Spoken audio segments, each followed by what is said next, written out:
ఈ వీడియోలో crochet square ఎలా నేర్చుకోవాలో చూద్దాం. Hello, welcome to my crochet world wool house by Usha. ఈ pattern square pattern screen shot తీసుకోండి. ఫస్ట్ యాన్ని మనం స్లిప్ నాట్ వేయాలి. స్లిప్ నాట్ ఎలా వేయాలో మన వీడియోస్లో ఉన్నది చూడండి. స్లిప్ నాట్ నుండి 5 చైన్స్ వేయాలి. 5th చైన్ నుండి ఫస్ట్ చైన్ని జాయిన్ చేయడానికి మనం స్లిప్ స్టిచ్ వేయాలి. ఇప్పుడు మనకి ఒక మ్యాజిక్ రింగ్ ఫామ్ అవుతుంది. ఈ మ్యాజిక్ రింగ్ని యూజ్ చేసుకొని 3 చైన్స్ వేసుకోవాలి. ఈ 3 చైన్స్ని మనం ఒక డీసీగా కన్సిడర్ చేస్తాం. ఇప్పుడు మ్యాజిక్ రింగ్ నుండి 2 డీసీస్ వేయాలి. ఇప్పుడు మన దగ్గర 3 డీసీస్ అంటే 3 డబుల్ క్రోచెట్ స్టిచెస్ ఉన్నాయన్నమాట. ఇప్పుడు ఫస్ట్ కార్నర్ వేయడం కోసం 2 చైన్స్ వేయాలి. ఫస్ట్ కార్నర్ కోసం 2 చైన్స్ వేయాలి. ఇప్పుడు సెకండ్ సైడ్లో మ్యాజిక్ రింగ్ నుండి 3 డీసీస్ వేయాలి.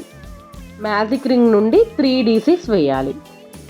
సెకండ్ కార్నర్ కోసం 2 చైన్స్ వేయాలి. 3 డీసీస్ తర్వాత సెకండ్ కార్నర్ కోసం 2 చైన్స్ వేయాలి. ఇప్పుడు 2 సైడ్స్ రెడీ అయింది. మిగిలిన 2 సైడ్స్ కూడా ఈ విధంగానే 3 డీసీస్ 2 చైన్స్ వేయాలి. లాస్ట్ 2 చైన్స్ తర్వాత ఫస్ట్ 3 చైన్స్లో 3rd చైన్ నుండి స్లిప్ స్టిచ్ వేస్తే మన ఫస్ట్ రో క్లోజ్ అవుతుంది. ఇప్పుడు మన దగ్గర మినీ స్క్వేర్ ఉంటుంది. ఫస్ట్ రౌండ్ మినీ స్క్వేర్ మన దగ్గర రెడీగా ఉంటుంది.